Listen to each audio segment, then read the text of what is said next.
Bonjour à tous, bienvenue sur notre site de BP Création dans notre rubrique Les Arcanes des Arcades de Limoux. Eh bien, nous sommes aujourd'hui en surplomb de la place de la République à Limoux, véritable épicentre de la vie locale et de la vie festive, bien entendu, à partir de laquelle nous allons relater pour vous à nouveau quelques histoires carnavalesques drôles du passé.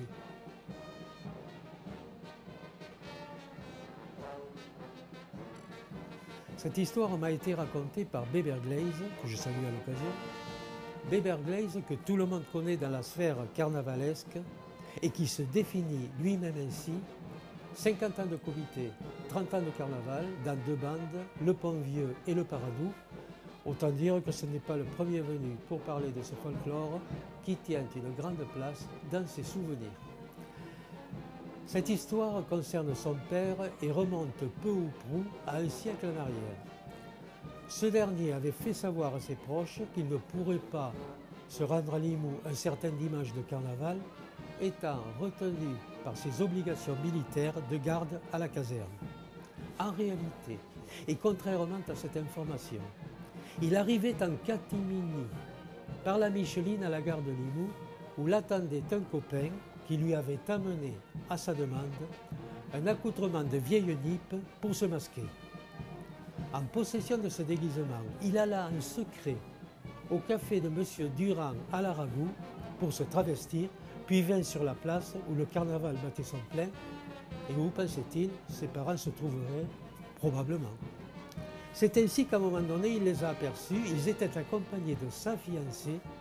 Il s'est donc dirigé vers eux pour aller les chiner, en changeant sa voix en fausset, avec des tons beaucoup plus aigus, bien sûr pour ne pas être découvert.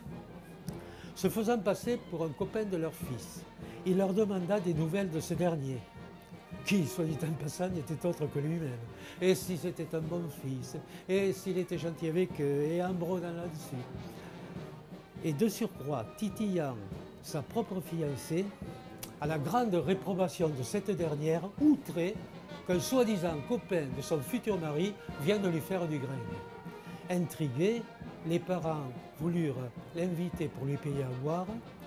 Et vous savez que dans la tradition limouxine carnavalesque, le fait d'accepter une consommation entraînait l'obligation morale et déontologique de dévoiler son identité.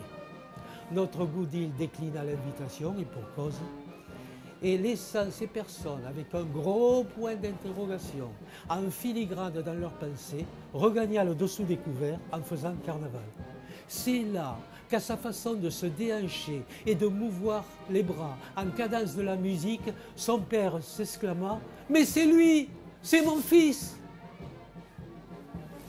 Se voyant découvert, il tomba le masque, rejoint sa famille et sa fiancée, folle de joie de sa présence inespérée en ce jour à Limoux.